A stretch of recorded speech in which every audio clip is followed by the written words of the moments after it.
काफी समय पहले की बात है। एक बुद्धिमान राजा था। एक दिन वह अकेले शिकार पर गया था। जब वह वापस लौट रहे थे तो अचानक बारिश होने लगी। कुछ दूर जाने के बाद राजा को एक झोपड़ी दिखाई दिया। राजा ने सोचा चलो कुछ देर आराम कर लेते हैं। राजा उस झोपड़ी के बरामदे में रुक जाता है, जो एक गरीब लकड़हारे का था, जो अपनी पत्नी के साथ रहता था। लकड़हारे की बीवी लकड़हारे से कहती है, ये झोपड़ी भी पुरानी हो गई है और टूट रहा है।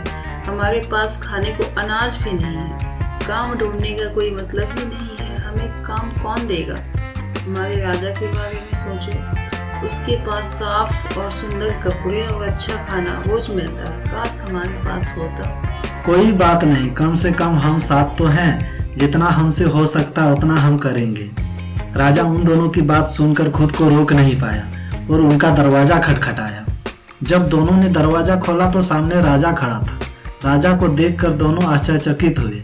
राजा जी आप? जी हाँ मैं आप दोनों की सारी बातें सुन लिया हूँ। मैं आप दोनों को वो सारी सुख सुविधा प्रदान करूँगा। आप दोनों को अच्छा कपड़ा, अच्छा खाना मिलेगा।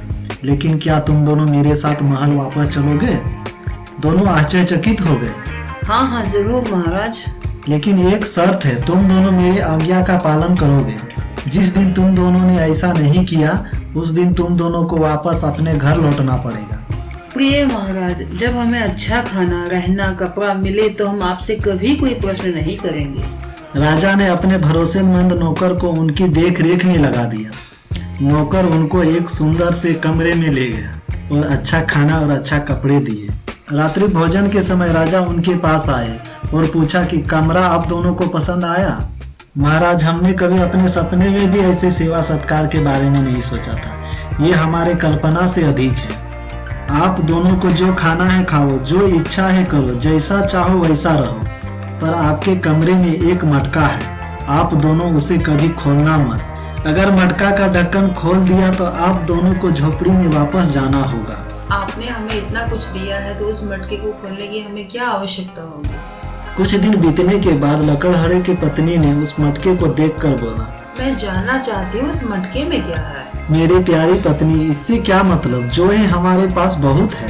कुछ समय बाद पत्नी फिर से बोली, क्योंकि वह बहुत उत्सुक है मटके को खोलकर देखने के लिए। उसके पति ने खोलने से मना कर दिया, फिर भी वह पत्नी नहीं मानी। वह अपने पति को बार बार बोलती रही।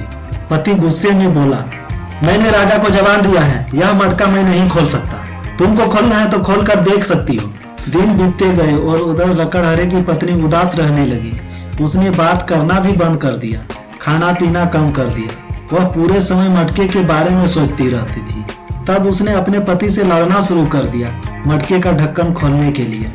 इस दौरान राजा उन दोनों से लगातार मिलता रहा, लेकिन उन दोनों को देखकर उसको लगा कि ये दोनों अब ज्यादा खुश नहीं है। एक दिन राजा अपने नौकर से बात कर रहा था। वो सारी बात लकड़हारे की पत्नी ने सुन लिया। राजा दूर जंगल शिकार करने गए हैं और हफ्ते दिन बाद वापस लौटेंगे।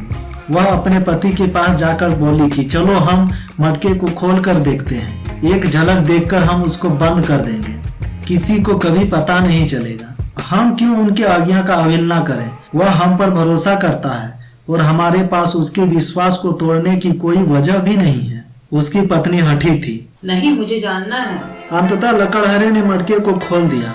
मटके को खोलते ही मटके से धुएं बाहर आने लगा। धुआं को देखते ही तुरंत नौकर अंदर आया और जानने की कोशिश की आखिर क्या हुआ। कुछ क्षण बाद राजा भी वहां पहुंच गए। ऐसा लगा कि राजा के शिकार पर जाने की खबर झूठी थी। तब राजा ने कहा, तुम दोनों मेरी बात नहीं माने। एक आलसी व्यक्ति के पास करने के लिए कुछ भी नहीं होता, जो उन मामलों में जिज्ञासा पैदा करता है जो उनके लिए चिंता का विषय है। अपने घर वापस जाओ और काम ढूंढो। तुम दोनों खुश और स्वस्थ रहोगे। इस तरह जिज्ञासा ने उनके आरामदायक और विलासतापूर्ण जीवन को नष्ट कर दिया।